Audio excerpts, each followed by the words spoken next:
قل هل يستوي الذين يعلمون والذين لا يعلمون আমার আল্লাহ বলে যারা নাকি আসমানি ইলম অর্জন করে তাদের চিন্তার যারা আসমানি ইলম অর্জন করে না তাদের চিন্তা কিন্তু আকাশ পাতাল পার্থক্য আছে না নাই। বর্তমান ভারতে যতগুলা মন্ত্রী আছে প্রধানমন্ত্রী থেকে নিয়ে সব মন্ত্রী কিন্তু হিন্দু, জোরে কোন ঠিক কিনা? সব মন্ত্রী হিন্দু। তারাই তো নিজের মন গড়া ব্যক্তিত্ব সব কিছু যা আইন কানুন তারা প্রণয়ন করেছে, চেষ্টা করতেছে ভালো রাখার জন্য।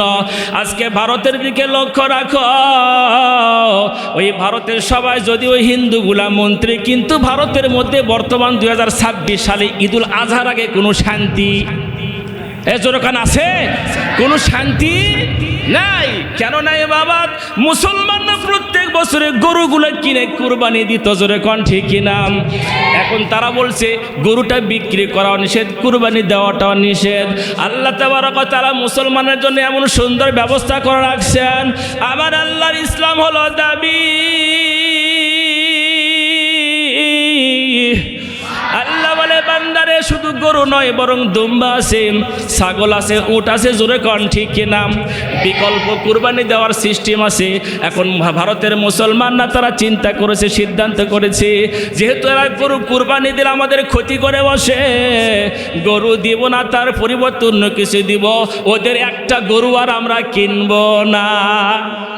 মারহাবা বলেন। এখন বাবা ওই হিন্দু তাদের মধ্যে ঝগড়া তোলপাড় শুরু হয়েছে। বলেন তো অশান্তির কারণ কি? অশান্তির কারণ হলো একটাই, তাদের মধ্যে কোরআনের কোনো চিহ্ন নাই, আলামত নাই, আল্লাহর হুকুমকে পরোয়া করে না। যেহেতু হুকুমটাকে পরোয়া করে না, নিজের মন গড়া হিসেবে আইন কানুন করেছে, কোরআনকে সহ্য করতে পারে না, জোরে বলেন ঠিক কিনা? আপনাদেরকে বলবো 700 বছর পর্যন্ত মুসলমান রাজত্ব করেছিল। সেই সময়ে মুসলমান হিন্দু সবাই কিন্তু ভালোই ছিল, কারো কোনো অসুবিধা হয়েছিল? জোরে করে হয়েছিল? কিন্তু যেই মাত্র তাদের হাতে একেবারে চলে গেছে তখন ওদের মাঝখানে অশান্তি, মুসলমানদের মাঝখানেও অশান্তি, জোরে কন ঠিক কিনা? বলেন।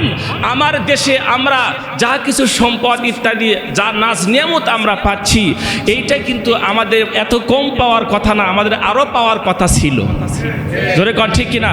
কিন্তু যাহা কিছু আল্লাহর রহমত নিয়ামত পাচ্ছি না, এইটা হতো আমাদের আমলের কম হওয়ার কারণে। এই খারাপ কথা বলছি?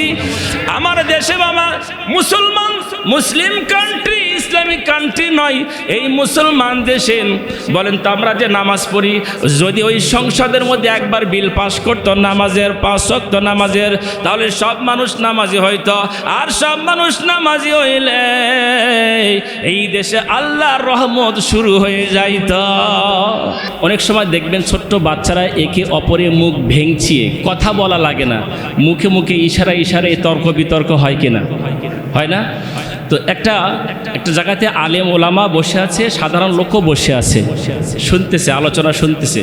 তো এখন বসে থাকতে একজন আলেম, সাধারণ ব্যক্তি যে আলেম না, তার দিকে একটু দৃষ্টি চলে গেছে, দেখতেছে, তাকিয়ে আছে একে অপরে।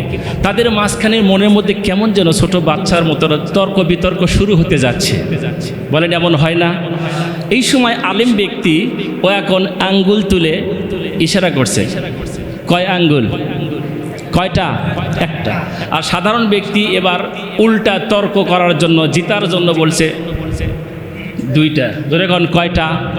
তাহলে আলেম আঙ্গুল তুলছে কয়টা? আর সাধারণ ব্যক্তি ও আঙ্গুল তুলছে কয়টা? কিছুক্ষণ পর আলেম ব্যক্তি এবার হাত তুলেছে কয় আঙ্গুল? 5টা। এরকম দেখাইছে।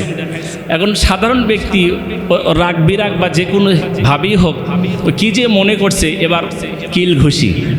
যেরকম কি খুশি? কিল ঘুষি।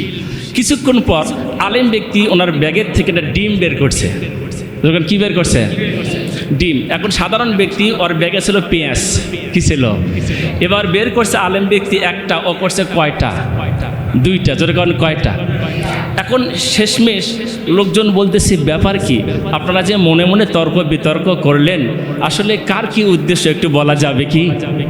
যেরকম ঠিক কিনা? তো সাধারণ ব্যক্তি বলতেছে যে ঠিক আছে আমিও অর্থ ভেঙে দিব।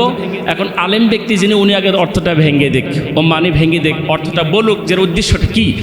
তো আলেম ব্যক্তি বলতেছেন যে আমি এটাই উদ্দেশ্য করে বলেছি যে আল্লাহ এক, তিনি ছাড়া কোনো মাবুদ নেই। তুমি কি মনে করেছো? সাধারণ ব্যক্তি বলতেছে আমি এটাই ভেবেছি যে ও আমাকে এই আঙ্গুল তুলে ইশারা করে এটাই মনে হয় বলতেছে যে আমার এক চোখ কানা করে দিবে। কয় চোখ?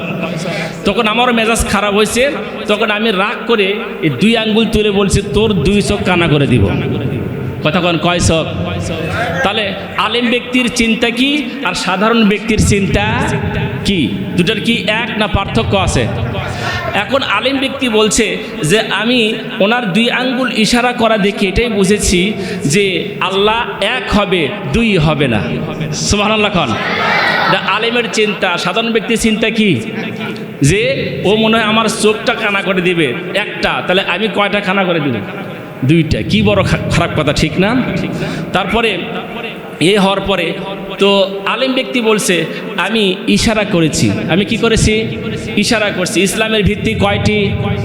জোরে কোন কয়টি? স্তম্ভ হলো 5টি, কালিমা, নামাজ, রোজা, হজ, যাকাত।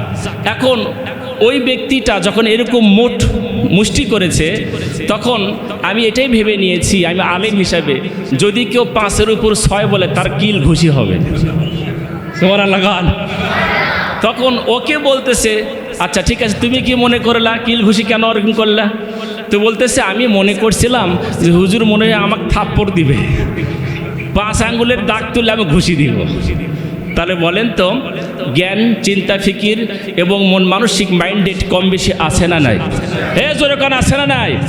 তারপরে বলছেন যে হুজুর যে ডিম বের করলো আর আপনি যে পেঁয়াজ বের করলেন, তো হুজুর বলতেছে যে আমি ডিম বের করলাম এই জন্য পৃথিবী হচ্ছে গোলাকার। সুবহানাল্লাহ। পৃথিবী কি? তো তুমি 2টাই বের করলে কেন? তখন আলিম বলতেছে যে ও আমাকে এটাই হয়তো সাপোর্ট করতেছে, আসলে পৃথিবী শুধু গোলাকার নয়, এই পৃথিবী গোলাকার আছে কিন্তু 7 আসমান জমিন আছে না নাই? এটা পেঁয়াজের মতো স্তর বাই স্তর আল্লাহ তাআলা সিলেক্টেড করে রেখে দিয়েছেন। এটা কার চিন্তা? আলেমের। আর সাধারণ ব্যক্তিকে বলতে তুমি কি মনে করলা? তো বলতেছে আমি এটাই মনে করতেছি যে ও মনে হয় আমাকে যদি 1 বিসি নষ্ট করে দেয় আমি 2টা শেষ করে দিব।